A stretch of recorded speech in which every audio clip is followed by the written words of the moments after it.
మీ mega ఫ్యామిలీలో గతంలో ఒక పెళ్లి సంబంధం లవ్ అఫైర్ వచ్చినప్పుడు ఆ హీరో నాయి బ్రాహ్మణ్స్ కులానికి చెందిన వారని చెప్పేసి ఒక్క సినిమా బుకింగ్ కూడా లేకుండా కుషించి కుషించి కుషించి కుషించి చచ్చిపోయేలాగా ఆఖరి ఆత్మహత్యకి ప్రేరేపించిన గనులు మీరు. అది కూడా చెప్పచ్చు కదండి అయ్యా, ఇలాంటి ఘనకార్యం చేసేని చెప్పచ్చు కదండి అయ్యా. మనం చెప్పాను, మీ కుటుంబంలో అమ్మాయి గురించి కూడా చెప్పాను, అది కూడా చెప్పని అడుగుతున్నానండి అయ్యా. ఏం చెప్పరండి అయ్యా. అయ్యా 3 లక్షల మెజార్టీతో గెలుస్తున్నా అని చెప్పేసి పదే పదే చెప్పుకుని ఈ రోజున చిన్న చేతగా నటీనటుల చేత ప్రచారం చేయించుకుంటున్నారు అంటే మీ ఓటమి మీకు తెలిసిపోయింది. తెలిసిపోయి వాళ్ళని వీళ్ళు ఎందుకు బాధపడ్డాం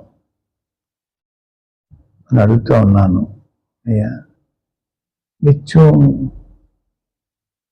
ఒక ఊర్లో మాట్లాడడానికి ఇంకో మాట్లాడడానికి సంబంధం లేని భాష మాట్లాడుతూ ఉన్నారు మీరు పవన్ కళ్యాణ్ గారు అయ్యా.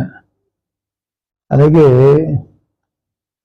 ఉద్యమం వైఎస్ఆర్సీపీ చేసిందని వారు ఒత్తిడితోనే చేశారని చెప్పేసి వారు మాట్లాడడం ఎంతవరకు న్యాయం అని అడుగుతా ఉన్నాను.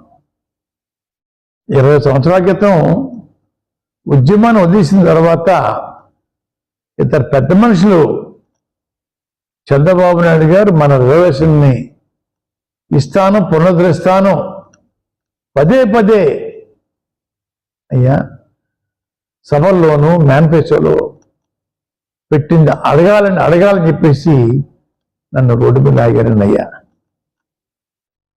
జగన్మోహన్ రెడ్డి గారు వారి సైన్యం లాగలేదండి అయ్యా. అంటే వారికి అమ్ముడైపోయి నేను ఉద్యమం చేశానా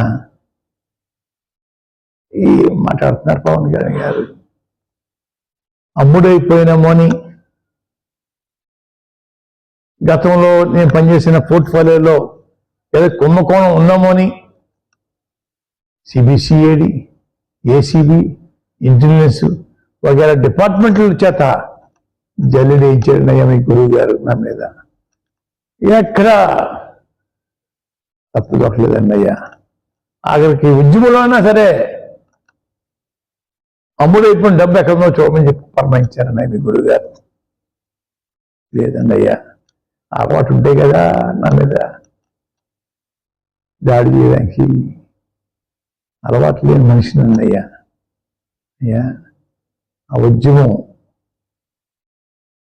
కులం కోసం అలా చేసి బలైపోయినండి అయ్యా.